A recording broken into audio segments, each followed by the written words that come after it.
I'm Venus from Heart's Desire by Venus, and today we're here for part 3 of Let's Make a Hybrid Journal. So in the last video, we covered our book cover here. We made our cover, and I covered it with cork. You can do it with paper or fabric or whatever. And then I stitched all the way around just to make sure my cover is pretty secure. So today we're going to decorate the front, because if I want to do any extra stitching, I have to do it before I start putting the guts in the book, because it's too hard to sew then. So I'm going to decorate today. I have put the paper choices below that I'm using. I will put those in, and again in the bottom in the comments. But I've decided that I want to use this image for my cover, but I'm thinking I'm going to fussy cut, because I still want this cork to show on here. So I'm going to fussy cut, and I know I am probably the worst fussy cutter ever. Actually, I should just cut this part right off so I don't have to manipulate both piece sides. Just cut that right there. I'll save that piece for later. That'll make this easier to fussy cut. Sometimes I don't worry about it and I just go and put the whole paper on. But this one I'm kind of wanting to do a little bit of layering, so... And I'm not like cutting right up to, I'm leaving just a little border. If I was better with my Cricut, I bet you I could do this. I can only do it if it's a solid, like a solid white background on here, but this seems to be working. Just cut this out. And you can embellish your cover however you want, but I do like to have, well, I have a tendency to layer my covers and just give it a bit of depth to them, which I think is nice. And this is going better than I thought. I guess I could have probably fussy cutted this out before, but since I am recording this whole process as we're going, I thought, well, what the heck, we'll do this. And then if you've got any tips on how to do fussy cutting better, please add those in the comments below, because I am not very good at it. I know the basics of rotate your paper, not your scissors, but anyways, we're better for worse. We are almost done here. Take that piece for later.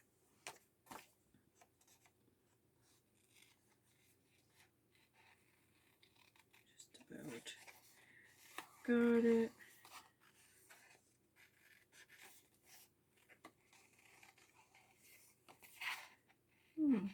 This was a little bit more cutting than I had thought. Now, I think I'm just going to zip it up and around here. I may cut part of this out. I don't know. That might be a little beyond my skill level there. Let's see how this looks. All right, so that is the basic part, which I'm going to stick on here. I think that's good. But what I'm going to do, I haven't done this in a bit. I'm just going to get a scrap piece of paper. There we go, scrap piece of paper. Is I'm going to flock this part down here. Now, flocking, you say. So it's this Flower Soft stuff. I've had this in my kit in my stash for a while. I will try and find the link for you. And it's basically, there's a couple of different ones. This is a primary one, which has got green flocking in here. And then I've got the flower soft one, which has all these colors in here. And I'm just thinking I might use a few of these to just add a little bit more to my picture here, a little dimension. So, and I'm thinking for the little fairy wings, I have got this really fine glitter, which I think I'm going to add to it. So this flocking stuff, basically you put a glue down, you press it into the glue, you shake it off, and that's how it works. I haven't used it in a while. I think I'm going to start with the green here. This one's got a little bit. So let's just dive in. Where's my glue? So I'm just going to rub my glue around the bushes here. Because I can always go back in around if I want to, but I think I'll go up a few of these ferns. A little bit here. I mean, you don't have to do this, but I'm just thinking is I've got this stuff and I feel like using it. Now it's a pretty bright green, this one. There is softer ones, but I'm going to mix it a little bit with the pink and the ones that have got a little bit of green. So I'm just going to do a little bit of this green in a few spots to stick to the glue.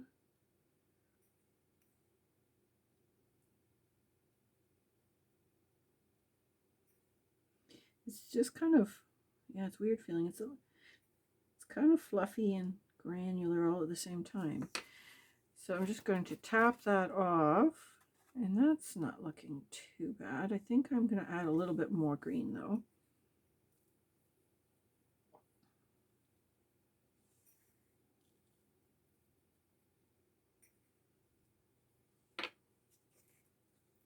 Shake it around, get it in the glue.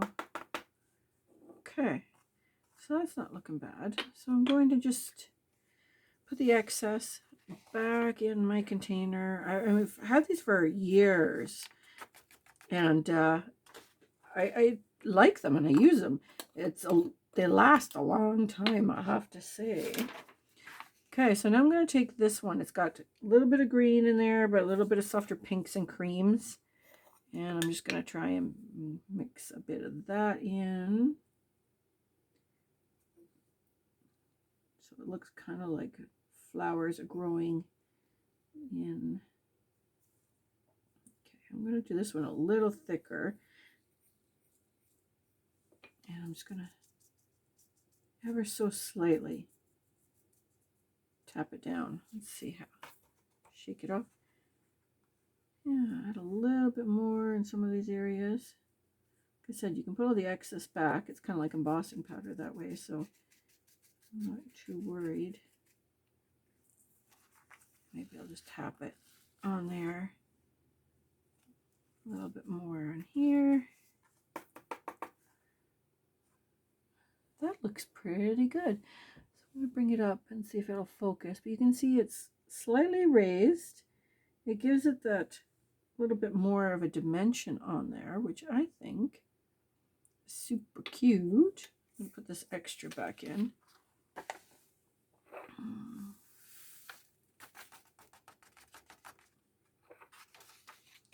And put the lid on before I accidentally knock it over.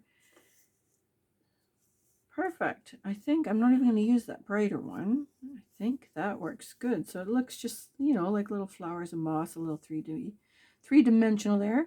But I'm going to flip it around, and while I'm at it, I'm going to just glitterize the wings a little bit of the fairies here.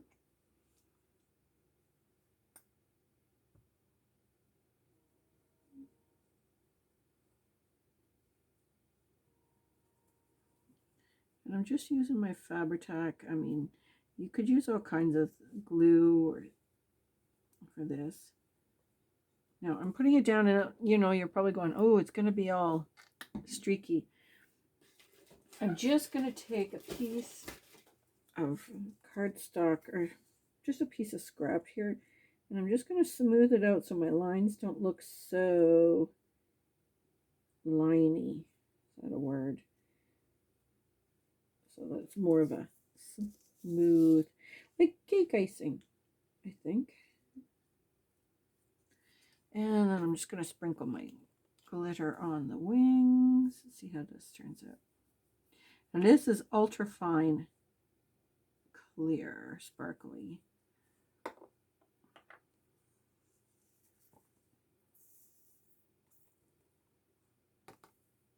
Get my little glue trails. Perfect. I think that looks great. Can you see the shimmer? Yeah, a little bit there. It's not like super glittery. It's just ultra fine on there just to enhance the fairy wings a little bit. I'm going to pour my glitter back in. Yep, got a little bit of the flocking in there. Oh well.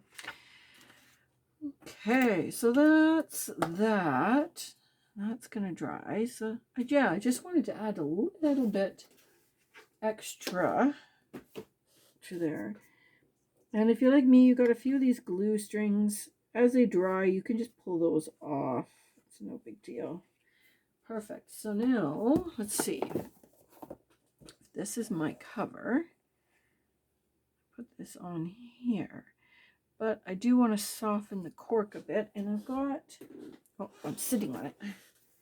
I do have some of this. I'm going to move this out of the way so it dries.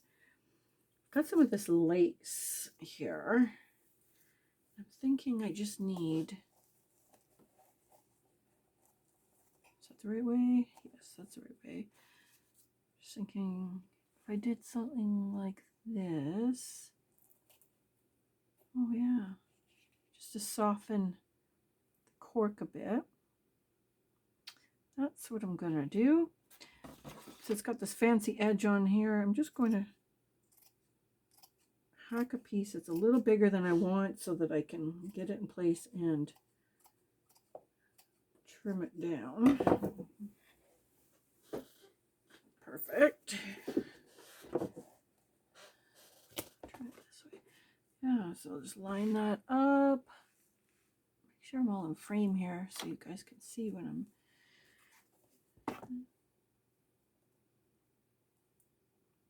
Perfect. So when I'm doing these big pieces like this, because it's hard to glue it down without it coming through, because it's pretty clear there, I'm actually going to go to my sewing machine and I'm going to just stitch around the 3 corners here, and then I'll be back. All right, so I stitched that down. Oh, my machine was giving me a hassle. So a bit of a note. If you're sewing through cardboard or chipboard with your sewing machine, please know your machine, know your machine's limits. Also put a denim needle in or an upholstery needle, because it does go through things better. Mine was just fighting me because I put in some Coats thread, and unfortunately my machine only likes Gutermann. Every time I put Coats in, it acts up. So I have stitched it down, and now I'm just going to go back with my scissors and I'm just trimming the excess off here. Help if you could see what I was doing. So I'm just trimming the excess off because I've stitched around, so I'm not worried about it shredding or fraying. And in fact, I don't mind if it frays a little bit. It just is adding to this shabby journal part. So I'm just removing the excess here.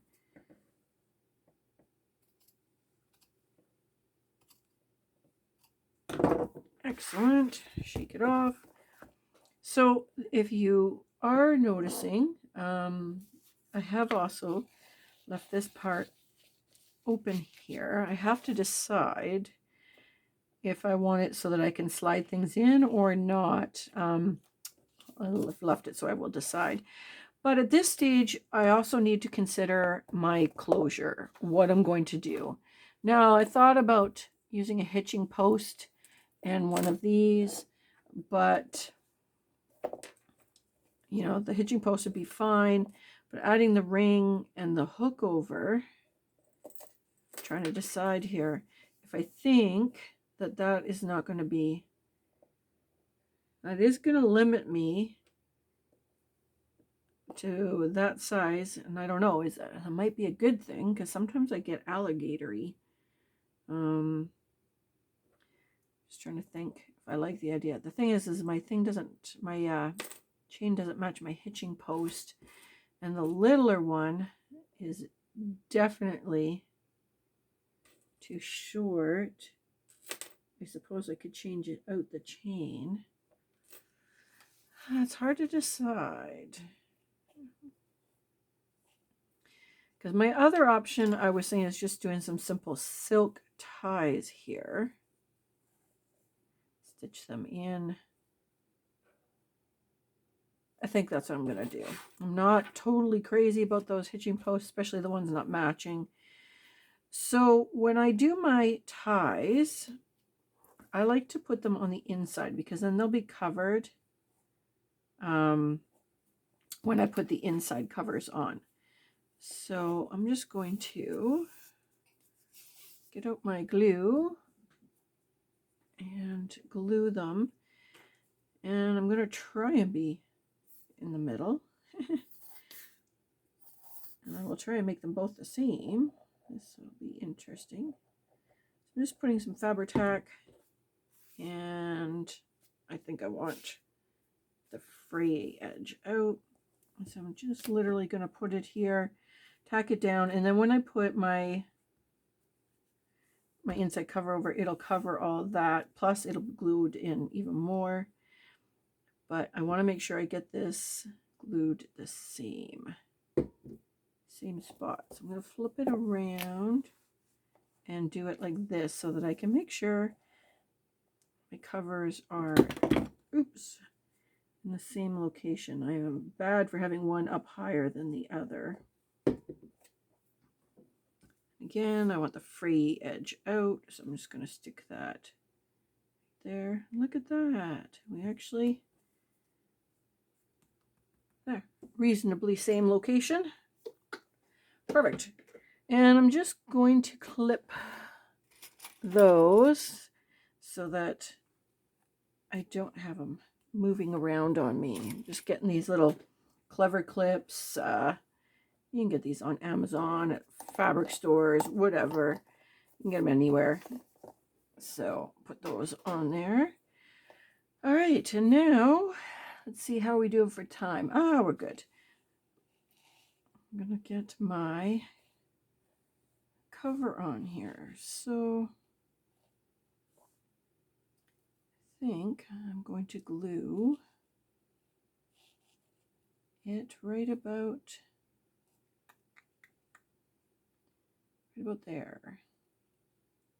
Okay, I'm going to do it. No more procrastination. I'm just going to do it. So I'm just going to glue. And I'm going to try and get up close to the edge, but not too much goop over.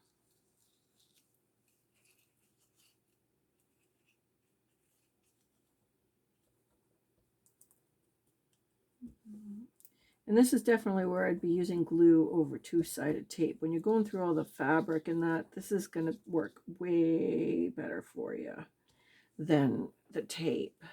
At least in my opinion. I've not had as much luck doing it the other way. All right. This is it. In for a penny, in for a pound. For better or for worse, this is where it is going. All right. I'm just going to open this up so that I can stick all this down. Yep, we're still in the spot.